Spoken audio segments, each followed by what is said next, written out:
সবাইকে জয় যিশু। আমাদের মহান প্রেমময় পিতা প্রভু যীশু খ্রিস্টের নামে আমি সবাইকে স্বাগত জানাই। আসুন আমরা ঈশ্বরকে ধন্যবাদ করি, তার নামকে উচ্চীকৃত গৌরবান্বিত করি, কারণ তিনি ধন্যবাদ ও প্রশংসা পাওয়ার যোগ্য ঈশ্বর। তিনি আমাদের জীবনে আজকের এই দিন সংযোজন করলেন। তাই আসুন আমরা ধন্যবাদ সহকারে তার বাক্য পাঠের মধ্য দিয়ে যাই। আমি আজকে পাঠ করব প্রথমত হিতোপদেশ তার 18 অধ্যায় 20 এবং 21 পদ আমি পাঠ করি। মানুষের অন্তর তার মুখের ফলে পুড়িয়া যায়, সে আপন ওষ্ঠে কৃত উপার্জনে পূর্ণ হয়। মরণ ও জীবন জিহ্বার অধীন, যাহারা তাহা ভালোবাসে তাহারা তাহার ফল ভোগ করিবে।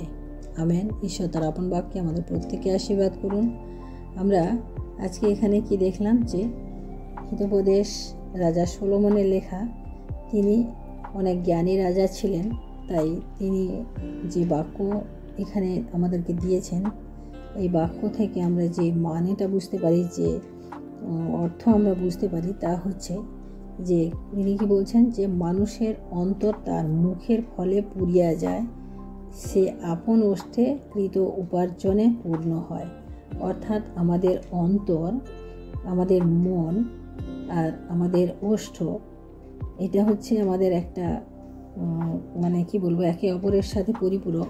আমাদেরকে মানুষ চেনা যায় তার মুখের কথা দিয়ে, তার অন্তর দিয়ে মানুষকে আমরা চিনতে পারি। এখানে 21 পদ আমরা যখন পাঠ করি, এখানে কি লেখা আছে, মরণ ও জীবন জিহ্বার অধীন, যাহারা তাহা ভালোবাসে তাহারা তাহার ফল ভোগ করিবে। অর্থাৎ জীবন এবং মরণ আমাদের সামনেই রয়েছে। আমরা যেভাবে যেটা ভালোবাসি সেটাই আমরা আজকে সেভাবেই আমরা তার ফল পাই। অর্থাৎ আপনার মুখ দিয়ে যেটা বের হয়, আমরা কিভাবে লোককে উৎসাহিত করি, কিভাবে লোককে এনকারেজ করি, কিভাবে লোকের সাথে কথা বলি, সেই সমস্ত কিছু নির্ভর করে আমাদের চরিত্রে।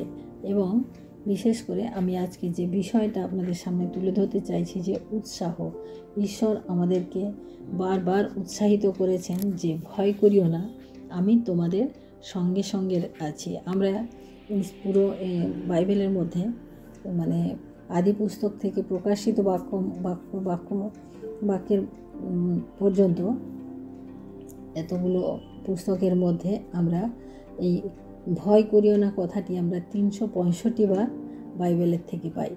তাই আমরা দেখি যে ঈশ্বর আমাদেরকে প্রতিনিয়ত উৎসাহিত করে গেছেন যে ভয় করিও না। ভয় তো আমাদের চতুর্দিকে রয়েছে, আমাদের প্রতিটি পদক্ষেপে আমরা ভয় পাই। আমরা সকালে ঘুম থেকে উঠে রাত্রে শুতে যাওয়া পর্যন্ত আমাদের জীবনে ভয় থাকে, নানান বিষয়ে ভয়, নিজেদের জীবন নিয়ে ভয়, নিজেদের পরিবার নিয়ে ভয়, নিজেদের সন্তান সন্ততি নিয়ে ভয়, আমাদের কর্মক্ষেত্র নিয়ে ভয়, বিভিন্ন বিষয়ে আমাদের ভয় থাকে। সেই ভয় যাতে আমরা না পাই বা না করি, সেই জন্য ঈশ্বর আমাদেরকে তার বাক্যের মধ্য দিয়ে উৎসাহিত করে গেছেন। এবং আমরা সেই উৎসাহমূলক বাক্য আমরা যদি আজকে আমাদের মুখ দ্বারা, আমাদের জীবন দ্বারা আমরা যদি অন্যকে করতে পারি, তাহলে আমাদের জীবন থেকে, আমাদের মুখ থেকে অনেকে আমাদের কাছ থেকে অনেক ভালো কিছু পেতে পারে। আমরা অনেক সময় মানুষের ভালো দিকটা দেখি না, কিন্তু খারাপ দিকটা দেখে তাকে আমরা নিরুৎসাহিত করি। আমরা অনেক সময় এটা বলি, না এটা তোর দ্বারা হবে না, এটা তুমি পারবে না, এটা তোমার দ্বারা সম্ভব না, আমরা এই ধরনের কথা বলি। কিন্তু আমরা কখনো কি দেখেছি যে আমরা এনকারেজ করি? ঈশ্বর আমাদেরকে প্রতিনিয়ত বলেছেন যে তোমরা সব কিছু পারবে, আমি যেটা করি তার থেকেও তোমরা অনেক বেশি কিছু বড় করবে, অনেক বেশি ভালো আরও কিছু করতে পারবে। তিনি জানেন যে আমরা অনেক মানুষ হিসেবে, আমরা রক্তমাংস মানুষ হিসেবে আমরা অনেক দুর্বল, তা সত্ত্বেও তিনি আমাদেরকে বারবার আমাদেরকে উৎসাহিত করে গেছেন।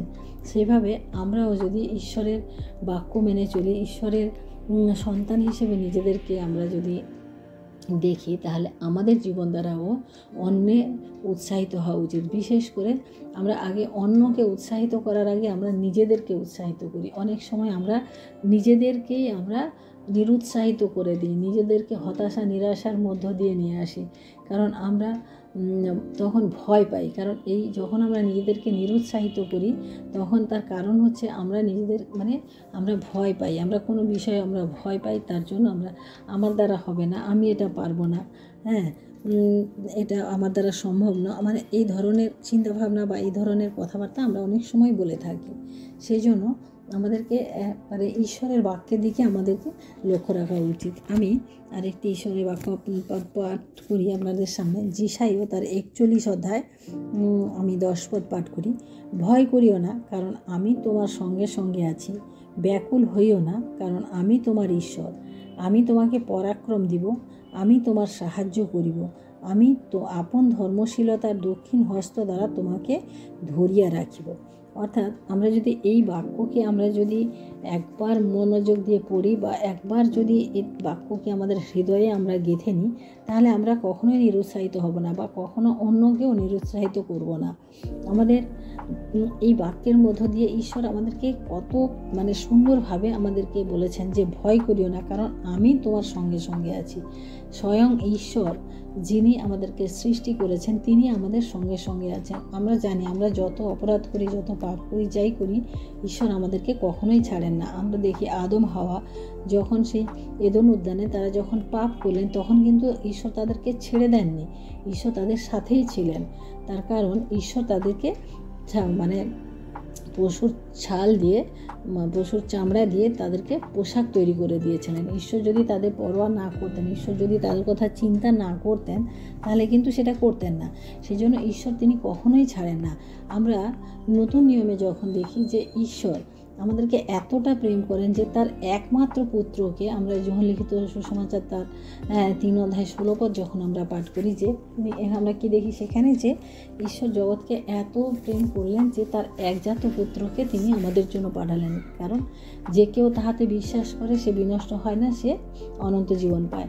এইভাবে আমরা যদি ঈশ্বরে বিশ্বাস করি এবং ঈশ্বরের বাক্যকে আমরা যদি আমাদের জীবনে গ্রহণ করি বা মেনে চলার চেষ্টা করি, তাহলে কিন্তু আমরা কখনোই নিরুৎসাহিত হব না।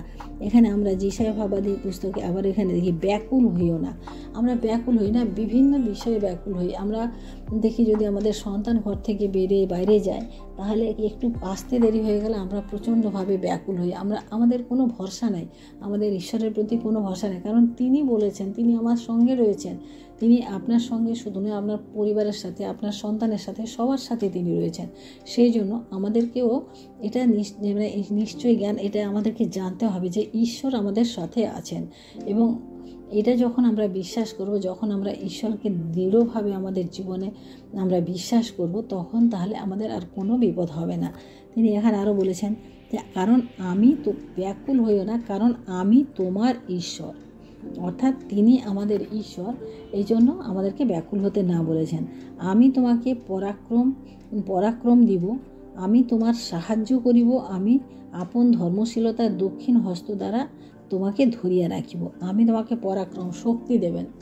আমরা যদি কোথাও দুর্বল হয়ে পড়ি, কোথাও শক্তিহীন হয়ে পড়ি, তিনি আমাদেরকে কি বলছেন? পরাক্রম দেবেন, শক্তি দেবেন, আমাদেরকে তিনি জ্ঞান দেবেন, বুদ্ধি দেবেন, কি করে আমাদের সেই জায়গা থেকে আমাদেরকে আসতে হবে। তিনি আমাদেরকে আমি তোমার সাহায্য করিব, অর্থাৎ তিনি আমাদেরকে সর্বদা তিনি আমাদেরকে সাহায্য, আমরা যে কোনো বিপদে যখন পড়ব সেখানে আমাদের সাহায্যের অন্যের কাছে আমাদেরকে হাত পাততে হবে না, অন্যের জন্য আমাকে চেয়ে বসে থাকতে হবে না যে সে এসে আমাকে সাহায্য করো। কিন্তু স্বয়ং ঈশ্বর আমাদেরকে প্রতিশ্রুতি দিয়েছেন, স্বয়ং ঈশ্বর আমাদেরকে কমিটমেন্ট করেছেন যে তিনি আমাদেরকে সাহায্য করবেন। সেই জন্য আমরাও ঈশ্বরের এই বাক্যকে আমরাও যেন একবারে দৃঢ় রূপে আমাদের মনে ধরে রাখি, আমরা যেন কখনোই নিরুৎসাহিত না হই। আমি আপন ধর্মশীলতার দক্ষিণ হস্ত দ্বারা তোমাকে ধরিয়ে রাখবো। আমাদের দুটো হাত না, ডান হাত বাম হাত, আমরা সবসময় কী করি? ডান হাতে আমাদের সঠিক কাজগুলো আমাদের ডান হাত দিয়ে করি। তিনি কি বলেছেন? ঈশ্বর কি বলেছেন? আপন দক্ষিণ হস্ত দ্বারা, তার ডান হাত দিয়ে তিনি আমাদেরকে ধরে রাখবেন। তিনি আমাদেরকে ধরে কখনোই তিনি ছাড়বেন না। ঈশ্বর কখনোই আমাদেরকে ছাড়েন না যতক্ষণ না আমরা ঈশ্বরকে ছেড়ে দিই। সেই জন্য প্রিয় ভাই বোনেরা, আজকে আমি আপনাদের জন্য যে বাক্য আজকে পাঠ করলাম, আমরা উৎসাহিত হই, আমরা একে অপরকে উৎসাহিত করি, কখনোই নিরুৎসাহিত না করি। আপনার মুখের বাক্য দ্বারা, আপনার মুখের কথা দ্বারা অনেকের জীবন বাঁচতে পারে, অনেকের প্রাণ বাঁচতে পারে, অনেকে প্রাণ ফিরে পেতে পারে। আমরা এই বর্তমান সময়ে আমরা দেখি না, নানান পরিস্থিতিতে অনেক বাচ্চারা অনেক স্কুলের স্টুডেন্ট ছেলেপুলের বাচ্চারা তারা কি করে, তারা হতাশা নিরাশার মধ্য দিয়ে যাচ্ছে। কিন্তু প্রিয়, আপনার পাশাপাশি আপনার চারিদিকে আপনি যাদেরকে চেনেন তাদের মধ্যে সেই ধরনের যদি কারোর মধ্যে নিরাশা হতাশা থাকে, তাদেরকে আপনারা উৎসাহিত করুন। উৎসাহিত করতে কোনো রকম পয়সা লাগে না, কোনো রকম কোনো লাগে না, কিন্তু আপনার উৎসাহ, আপনার একটু ভালো কথা, আপনার একটু ভালো ব্যবহার মানুষকে পরিবর্তন করে, মানুষকে বেঁচে থাকার জন্য রাস্তা দেখায়। সেই জন্য আমরা ঈশ্বরকে ধন্যবাদ করি যে আমরা আজকে ঈশ্বরের সন্তান, কারণ ঈশ্বর আমাদেরকে তার বাক্যের মধ্য দিয়ে আমাদেরকে এই সত্যটিকে জানতে তিনি সাহায্য করেছেন। তাই আসুন আমরা আমাদের মহান ঈশ্বরকে আমরা আজকে ধন্যবাদ দিই এবং আমরা প্রার্থনা করি, কারণ তিনি আমাদেরকে এই সুন্দর সুন্দর বাক্যের মধ্য দিয়ে তিনি আমাদেরকে আজকে আসতে সাহায্য করেছেন। তাই আসুন আমরা একে অপরকে উৎসাহ দিয়ে আমাদের ওষ্ঠ দ্বারা, আমাদের জিহ্বা দ্বারা, আমাদের অন্তর দ্বারা আমরা যেন কোনো নিরুৎসাহিত খারাপ কিছু আমাদের মুখে না আনি। কারণ এইটুকু যদি আমরা করতে পারি, এতে কোনো পয়সা লাগে না, এতে কোনো রকম কোনো অর্থের প্রয়োজন হয় না, এতে কোনো শক্তির প্রয়োজন হয় না, কিছু না। শুধু আমাদের চিন্তাধারাকে আমাদের পরিবর্তন করতে হবে যে না, আজ থেকে আমি কোনো খারাপ কথা মুখে আনবো না, আমি নিজের সম্বন্ধেও খারাপ কথা বলবো না, কারণ আমি সব পারবো, কারণ আমি ঈশ্বরের সন্তান, কারণ ঈশ্বর আমার সঙ্গে রয়েছেন। আমরা যেসায়ও বাবাদের পুস্তক 41:10 আমরা সেটা মনে রাখবো যে আমার সাথে আমার ঈশ্বর রয়েছেন। আমি কোনোভাবে নিরাশ হব না, হতাশ হব না। আমার কোথা থেকে যোগান আসবে, কি আসবে সেটা আমি জানি না, কিন্তু আমার ঈশ্বর জানেন। তিনি কখনোই আমাকে ছাড়বেন না, কখনোই তিনি আমাকে নিরাশ করবেন না, কখনোই আমাদেরকে ব্যাকুল হতে দেবেন না। তিনি প্রতিশ্রুতি দিয়েছেন, তিনি আমাদের সাথে তার নিয়ম স্থির করেছেন। তাই প্রিয় ভাই বোনেরা, আসুন আজকে আমরা প্রার্থনা করি, ঈশ্বরকে ধন্যবাদ দিই। Hallelujah, hallelujah, hallelujah. মহান প্রেমময় পিতা, তোমার মহান আমি ধন্যবাদ প্রশংসা করি প্রভু। আজকে তোমার এই সুন্দর বাক্যের মধ্য দিয়ে প্রভু আমরা যেন একে অপরকে উৎসাহিত করতে পারি প্রভু, আমরা যেন একে অপরের উৎসাহের কারণ হতে পারি প্রভু, আমরা যেন অন্যের দুঃখের বা কষ্টের কারণ না হই প্রভু। কারণ আমাদের এই মুখে, আমাদের এই জিহ্বাতে প্রভু আমাদের জীবন এবং মরণ আছে। যেটা আমরা পছন্দ করব, যেটা আমরা মনোনীত করব, সেটাই আমাদের জীবনে হবে। তাই প্রভু তোমার মহানামে ধন্যবাদ করি প্রভু, যে তুমি এই সুন্দর বাক্যের দ্বারা প্রভু আজকের এই দিনে প্রভু তুমি আমাদেরকে উৎসাহিত করেছো প্রভু। ধন্যবাদ করি প্রভু, তুমি বারবার বলেছো ভয় করো না প্রভু, আমাদেরকে ভয় করতে না বলেছো প্রভু। তাই আমরা ভয় করব না, কারণ আমরা তোমার সন্তান। ধন্যবাদ করি প্রভু। যত ভাই বোনেরা প্রভু আমার এই বাক্য আজকে শুনবেন, প্রত্যেকের জীবনে তুমি কাজ করো, আশীর্বাদ করো, প্রত্যেককে তোমার অনুগ্রহ প্রদান করো প্রভু, এবং প্রত্যেকে যেন উৎসাহিত হয়, উৎসাহ নিয়ে জীবনযাপন করে তুমি সাহায্য করো, আশীষ করো। সমস্ত মহিমা গৌরব প্রশংসা তোমাকে দিয়ে এই বিনতি প্রার্থনা চাই আমাদের মুক্তিদাতা ত্রাণকর্তা প্রভু যীশু খ্রিস্ট তোমারই নামে, আমেন। সবাইকে জয় যীশু। সবাই ভালো থাকবেন, সুস্থ থাকবেন। আজকের দিন সবার শুভ হোক। জয় যীশু।